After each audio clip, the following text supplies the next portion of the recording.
We'll never get out of this dreaded school, Theo whispered desperately to Isabel. The rope had tied everything to the pipes apart from their head. Don't worry, I have a plan, replied Isabel, trying to calm Theo down. Well, what is it? Theo pestered. So, the footsteps echoed. He was coming back. Just go along with it, Isabel whispered. We won't end up like the rest. Own Clothes Day at school was a special day.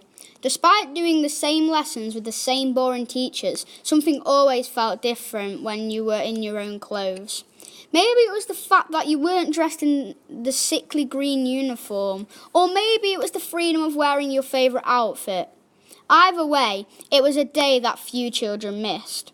Pretending to be sick so you didn't have to sit through the more dull grammar lessons was a regular occurrence for some, but today was different. Imagine Isabel's surprise when she arrived at an empty playground apart from Theo. I didn't think it was that early, Isabel said to Theo. Weird, isn't it? I wonder where everyone is. Theo thought. The playground felt eerie. Dark clouds created a murky shadow. The bell pierced the silence. Both Isabel and Theo headed straight in. In the classroom, everything was set up for maths. Worksheets on the table, whiteboards set up, and books at the ready. The only thing missing was the teacher. Must be getting a brew, Theo thought. You know how Mrs. S loves a brew. Something isn't right, Isabel commented. All of a sudden, a scurrying could be heard next door. Isabel and Theo peered around the classroom door and noticed some of the children walking down the corridor. Normally, this wouldn't have been a problem. A polite, well-behaved line walking towards the hall for PE, maybe. However, one of the children was Logan.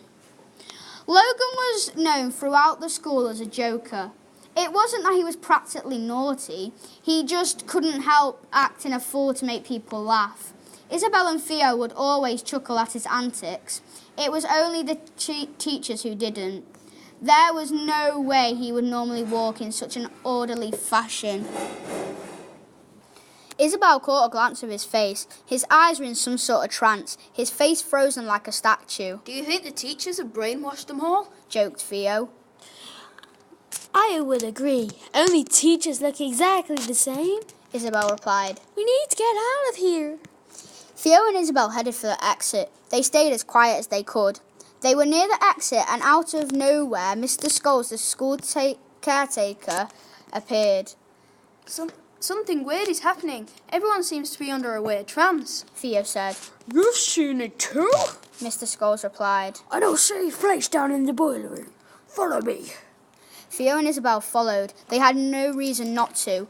Mr. Scholes was such a friendly guy. He would always smile when they passed and would always get the footballs on the roof when Theo tried to do his Ronaldo-esque free kick. It's just in here, Mr. Scholes said as he opened the boiler room door, which had a no entry sign over it.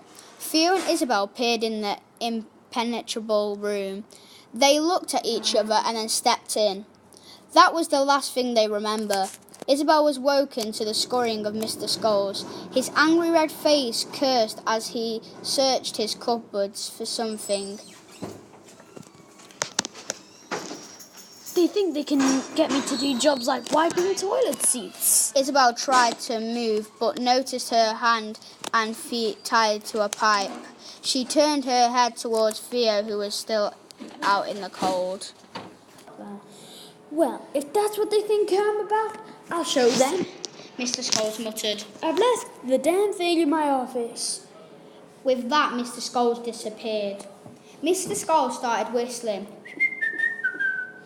He would always whistle, and this jolly tune would be a pleasant song to listen to. Now there was a much more sinister tone.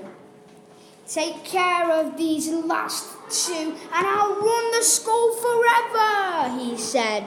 No! To be continued.